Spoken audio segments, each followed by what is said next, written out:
शीतल बघू काळे राहणार फोकस तारका करमाळा प्रॉपर्टी. मी सध्याला जॉबला आहे. शिक्षण प्रसारक मंडळ मंगळवेळेची संस्था शाखा त्यांची वेळापूरला आहे इंग्लिश स्कूल म्हणून. त्या ठिकाणी मी 1/7/2016 पासून रुजू आहे आणि माझा त्या दिवसापासून म्हणजे 18/1/2018ला मला टर्मिनेशन ऑर्डर दिली त्यांनी मुख्याध्यापकांना. आणि ती नंतर मी टर्मिनेशन ऑर्डर मला दिल्यानंतर मी कोर्टात धाव घेतली. कोर्टाचा निकाल 11/1/2023ला लागला. तो माझ्या बाजूनेच आहे निकाल. आणि तो निकालानंतर माझ्या संस्थेवरती माझा विश्वास होता. त्याच्यावर विश्वासावरच मी बसून होते. त्याच्यामुळं मी इकडे येतच नव्हते जास्त करून. त्यांनी स्मिता पाटील यांच्याकडनं 24मध्ये 16 फेब्रुवारी 2024ला मान्यता घेतली माझी शिक्षण सेवेची.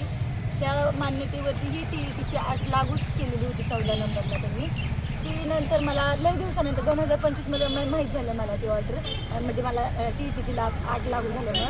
मग मी संस्थेला पण विचारलं मी आणि इथं पण विचारलं. ह्यानंतर ह्यांनी मला शासनाचाच निर्णय आहे असं तसं करून मला हँडसार्ट केलं माझा. परत आपले जगताप साहेब आहे त्यांनाच भेटल्यानंतर ते म्हणले की तुमची सुनावणी मला काय तुमच्या शालर्थ ID साठी शिफारस देता येत नाही आहे. मी तुमची सुनावणी DYD ऑफिसरलाच लावणार आहे पुण्याला. मग त्यांनी सुनावणी लावली. तिथं सुनावणी झाली. त्यामध्ये माझी सुनावणी झाल्यानंतर 1.5 महिन्याने मला तो इतिवृत्त पाठवण्यात आला आणि माझी शालर्थ ID दिला. त्यामध्ये 1 ते 13 मला अधीन धरून मला ती शालर्थ ID माझा झाला. मला तिथं TETची 8 लागू केलेली नाही. त्यासाठी मला भरपूर त्रास झाला. मला मंत्रिमंडळात मंत्रालयाला परत आपल्या देवाभाऊच्या ऑफिसमध्ये मंत्री आपले भुसे साहेब ह्यांना स्वतः जाऊन समक्ष जाऊन प्रस्ताव दिला. त्यांच्या क्लार्क जे ऑफिसमधले आहेत त्या सगळ्या क्लार्कनी आपले जे आत्ताचे शिक्षणाधिकारी आहे जगताप साहेब त्यांना फोन केला. त्यांनी 2 दिवस कंटिन्यू 2 दिवस फोन उचलला नाही. परत नंबर बंद करून ठेवला त्यांचा. परत DYD ऑफिसर आपले मोरे साहेब आहेत त्यांनाही कॉन्टॅक्ट केलेला आहे. आणि आपले देवेंद्र फडणवीस साहेब आहेत त्यांच्याही ऑफिसमधून इतके फोन गेले हे दोन्ही साहेबांना. दोन्ही दिवस त्यांनी मोबाईल बंद ठेवला. नंतर मी आमचे आदिवासी मी ST आदिवासी आहे गायपारदी म्हणून फासेपारदीमधनं आणि आदिवासीमधनं मला मी अपॉइंटमेंट घेतलेली होती. आपले अशोक विखे साहेब आहेत आदिवासी मंत्री. त्यांना जाऊन हा सगळा प्रस्ताव दिला. त्यांनी डायरेक्टली लगेच कॉन्टॅक्ट आमच्या आदिवासी कार्यालय सोलापूरच्या प्रकल्प कार्यालयाला सगळं व्यवस्थित सांगितलं आणि इकडं पाठपुरावा करा. त्याच्या अधीन राहून आपले जे मोरे साहेब आहेत त्यांनी मला शालर्थ ID दिला. आणि आता नंतर मला माझा पाठीमागचा विनंती काढायचा आहे 2016 पासून 10 वर्षाचा. त्याच्यासाठी मला नेहमीची मान्यता लागते. ती मान्यता मला शिक्षण अधिकारी साहेब सचिन जगताप साहेब यांच्याकडनं भेटत नाही आहे. त्यांच्या ऑफिसमध्ये मी आल्यानंतर मला त्यांनी TETची 8 म्हणून लागू होत आहे आणि ते GR आहे आपला सर्वोच्च न्यायालयाचा 1/9/2025चा. मग मी त्यांना म्हणते हे सर चुकीचं आहे. मी पाठीमागची लागलेली आहे 2016ची. हे मला लागू होत नाही TET. हे तुम्ही काय म्हणत आहात तुम्ही लागू करत आहात TETचं आणि 2025चं. मी त्यांना तेवढंच म्हणते सर हे नको आहे. आणि पेसा भरतीचं पण मी त्यांना सांगितलं. आदिवासीमधून पेसा भरती ही लागू सोलापूर जिल्ह्याला केलेली आहे. आपले जे मंत्री होते गेल्या आणि त्या ऑफर का ते मी त्यांना सुरुवातीला भेटले त्यावेळेसला त्यांना माझ्याविषयी बरंच माहिती झालेलं होतं. माझ्या यायच्या आधी मला डायरेक्टली त्यांनी माझ्या वैयक्तिक म्हणजे त्यांनी माझ्या शैक्षणिक विषयी विचारायचं सोडून त्यांनी वैयक्तिक माझ्या नवऱ्याविषयी माझी चौकशी केली. तू एकटीच राहते का, अशी करते का, तशी करते का. आणि नंतर मी सगळं सांगितलं त्यांना. माझा घटस्फोट झालेला आहे. मला प्रत्येक वेळेस मग वेगळ्या दृष्टीने बघितलं जातं. आणि त्याच वेळेस मला फॅमिलीविषयी विचारलं. परत ऑफिसमध्ये पण चर्चा प्रत्येक जणांनी माझी चर्चा केली.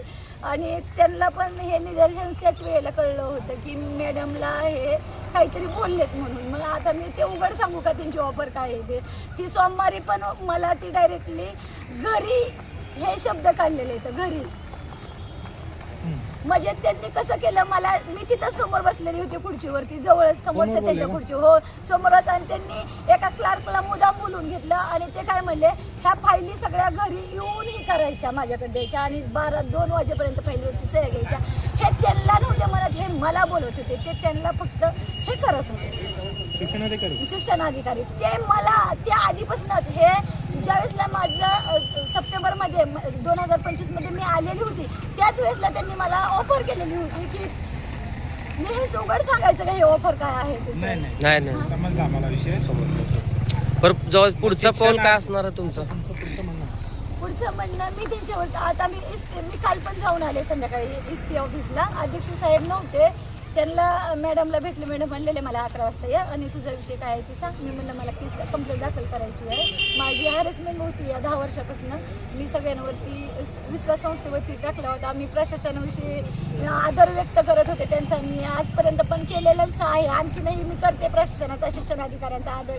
पण तेच माझ्यावर वेगळ्या दृष्टीने बघत असेल, मला वेगळ्या नजरेने बघत असेल, तर मला वेगळी ऑफर करत असेल तर मला सांगा. मी ते स्वीकारायचं का? मी प्रशासनालाच विचारते, एकटी बाई जगू शकत नाही का?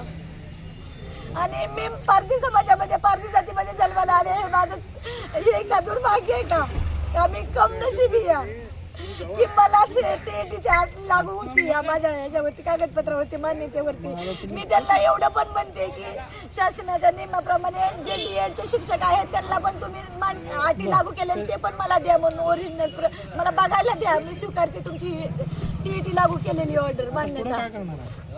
मी कंप्लेंट SP ला कंप्लेंट दाखल करणार आहे आणि मी अधिवेशनात जाणार आहे. मला रात्रीच अधिवेशनात या म्हणून सांगितलं होतं. मी त्यांच्या विरुद्ध कंप्लेंट दाखल करणार आहे. मी आजपर्यंत सहन केलं तर मला वाटत होतं कुठेतरी त्यांना माया दया येईल, माझं क्वालिटी. मी माया दया पण करू नका म्हणते.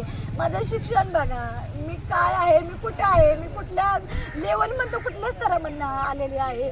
एकीकडे शासन म्हणते शिका शिका, तुम्हाला आरक्षण आहे, तुम्हाला नोकऱ्या आहेत. एकीकडनं आम्हाला म्हणणार तुम्ही शिका, प्रगती होती या तुमची होणार आहे, तुम्हाला सवलती आहेत. बरोबर कसे शिकायचं? माझी आई सोबत आलेल्या आईचे पण विचार आहे का? माझ्या घरामध्ये कुणाचं शिक्षण झालेलं नाही आहे, मीच एकमेव आहे शिक्षण घेते या. आणि ह्याच्या पाठीमागं पण कोण नोकरी नव्हतं आणि आता पण नाही आहे कोण. पण आता काय आश्वासन दिलंय का जगताप साहेब? आज जगताप साहेब असं डायरेक्टली म्हणतात की मी टीईटी हेच तुम्हाला तुमच्या मान्यतेवरती मी 8 लागू करूनच तुम्हाला ते देणार आहोत. तुम्हाला न टीईटी लागू करता मी तसं मान्यता तुम्हाला देणार नाही. हे असं त्यांचा ठाम निर्णय आहे. ते मला मान्यता टीईटी लागू करूनच देण्याचं हे त्यांचं. तुमचं काय ते मान्य करून घेणार काय? मी मान्य करून नाही घेणार. त्यांचं मान्य नाही ना? मला मान्य नाही आहे टीईटीचं. ठीक आहे, ओके.